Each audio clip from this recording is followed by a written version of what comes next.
Hi, everybody, and welcome again to the AV Room. I just realized my glasses are very George Romero for you Night of the Living Dead George Romero fans.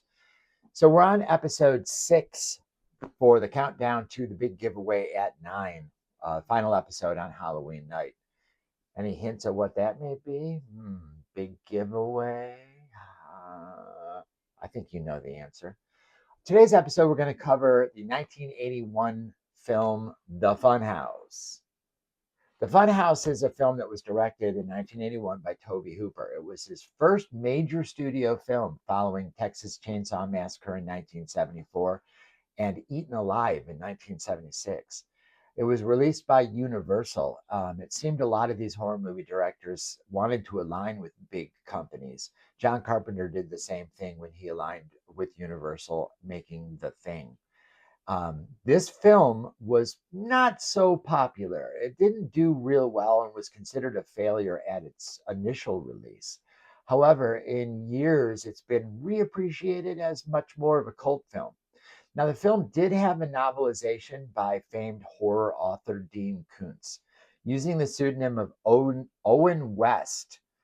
It's also available as an audiobook. I had the book version as a kid and I had no idea that Dean Koontz had written it. I was a big Dean Koontz fan, Stephen King fan, Clive Barker fan, collected a lot of horror novelizations back in the day that sadly I no longer have and seem to have gone up in value. It had makeup designed by Rick Baker and was applied by Craig Reardon. Craig Reardon went on to work on Poltergeist as well, but everybody knows Rick Baker, the famous Rick Baker.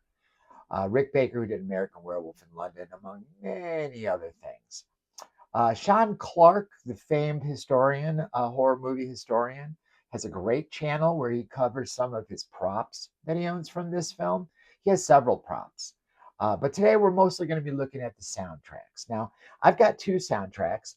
The first one is the one I just showed.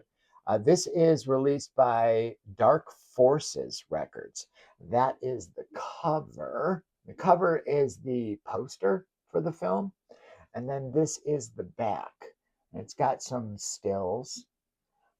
And then there's a track listing. And you can see there, it says in the corner, limited to 500 copies worldwide. Highly doubtful about the 500 copies worldwide because it is a bootleg.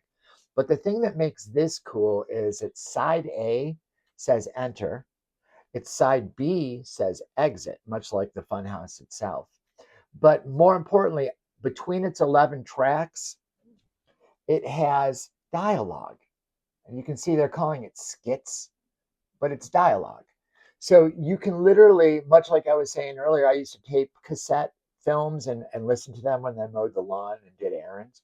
And I love to relive the movie. And you can do that with this release, which is very cool. I love it when they put dialogue between the tracks, the music tracks. Now, this is on vinyl as well. Black vinyl, not colored vinyl. To the best of my knowledge, there isn't any colored vinyl for this. There's the enter side, and there is the exit side featuring the monster. Now, the monster was kind of controversial in the sense that it was a handicapped person, if you will, a mentally challenged person. And Rick Baker said years later, in reflecting upon it, that he kind of felt sorry that he leaned into that.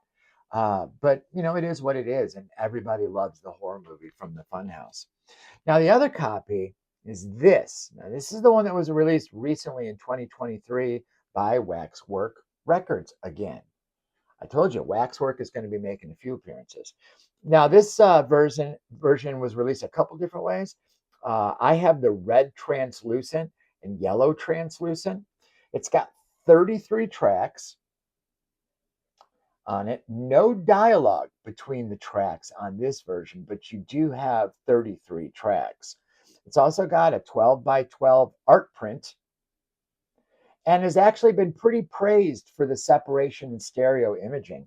This is one of those soundtracks that there was so many fans for that they did an almost audiophile pressing, if you will, in the sense that it really is clean sounding vinyl, real low noise floor on this. Big separation. You get a big soundstage in this one, which is awesome because it really puts you into the theme, the horror themes of the movie. Now, this is a much more symphonic score. It has real strong overtones, obviously, for carnival rides. I love this score. I was real happy to get it when it first came out. This is the vinyl for the Waxwork version. We'll take a look at the vinyl. This is the first side, and you can see that beautiful splatter kind of pinwheel carnival design and the label. And then the other side has artwork. Now, the art for this edition was done by Gary Pullen. Gary Pullen has a lot of fans in terms of his horror art that he does.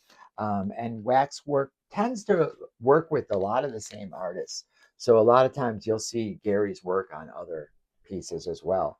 In fact, I think he's the one that's going to be doing the artwork for the upcoming re-release of Salem's Lot. This is the second disc, and then this is the flip side. So you've got custom labels on all of these. This one is still available. You can find it on secondary markets. Average is about $35. The bootleg version, gray market version that I showed before, you can find for about $25 on the secondary market. So $10 difference between the two, but you get twice the amount of music in this version, but you get the dialogue in this version. So this is one of those moves where if you love the Funhouse, I would strongly recommend maybe trying to find both copies. It would be well worth it. Now, this version was also released on a bootleg CD. I haven't been able to find any versions for sale, but Intrada Records did release a CD version of it as well. It's sold out, a little bit harder to track down and a little bit more expensive. Expect to pay anywhere between $40 and $50 for the CD version of this by Intrada Records. Intrada is a great re-release label when it comes to soundtracks. So that's episode 6. We've got these two wonderful vinyl releases. Uh, I'd like to thank everybody for continuing to view. Of course, like and subscribe, share, leave comments down below. Let me know what you think of the Funhouse. Is it one of your favorite movies? Isn't it one of your favorite movies? Do you have other favorite movies? Maybe something you want me to cover on this ongoing series? Maybe I will cover your pick on this series. I'm also going to be releasing some normal record reviews in the next couple days, so keep your eyes peeled. And as always, waka waka waka.